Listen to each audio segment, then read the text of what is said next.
యెషయా గ్రంథము 57వ అధ్యాయము. నీతిమంతులు నశించుట చూచి ఎవరును దానిని మనస్సున పెట్టరు. భక్తులైన వారు తీసుకొని పోబడుచున్నారు. కీడు చూడకుండా నీతిమంతులు కొనిపోబడుచున్నారని ఎవనికిని తోచదు. వారు విశ్రాంతిలో ప్రవేశించుచున్నారు. తమకు సూటిగానున్న మార్గమున నడచువారు తమ పడకల మీద పరుండి విశ్రమించుచున్నారు. మంత్రప్రయోగపు కొడుకులారా, వ్యభిచార సంతానమా, వేశ్యా సంతానమా, మీరక్కడికి రండి. మీరెవని ఎగతాళి చేయుచున్నారు? ఎవని చూచి నోరు తెరచి నాలుక చాచుచున్నారు? మీరు తిరుగుబాటు చేయువారును అబద్ధికులును కారా?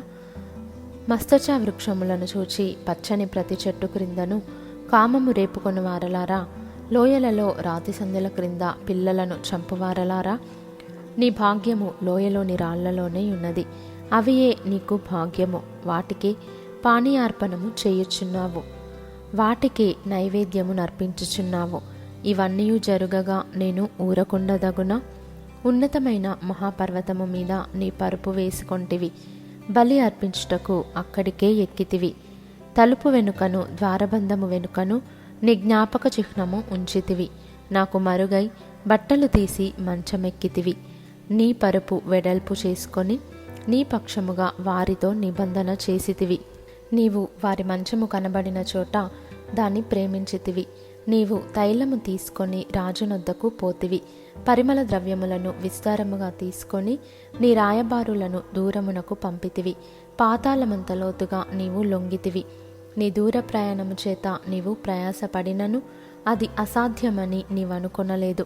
నీవు బలము తెచ్చుకొంటివి గనుక నీవు సొమ్మసిల్లలేదు. ఎవనికి జడిసి భయపడినందున ఆ సంగతి మనస్కరింపకపోతివి. నీవు కళ్ళలాడి నన్ను జ్ఞాపకం చేసుకొనకపోతివి. బహుకాలము నుండి నేను మౌనముగా నుండినందుననే గదా నీవు నాకు భయపడుటలేదు. నీ నీతి ఎంతో నేనే తెలియజేసేదను. నీ క్రియలు నీకు నిష్ప్రయోజనములగును.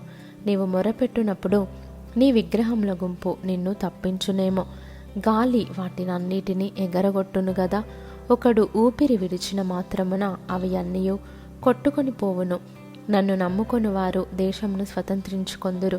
నా పరిశుద్ధ పర్వతమును స్వాధీనపరచుకొందురు. ఎత్తుచేయుడి, ఎత్తుచేయుడి, త్రోవను సిద్ధపరచుడి. అడ్డు చేయు దానిని నా జనుల మార్గంలో నుండి తీసివేయుడి అని ఆయన ఆజ్ఞ ఇచ్చుచున్నాడు. మహాఘనుడును మహోన్నతుడును పరిశుద్ధుడును నిత్య నివాసియునైన వాడు ఈలాగు సెలవిచ్చుచున్నాడు. నేను మహోన్నతమైన పరిశుద్ధ స్థలములో నివసించువాడను.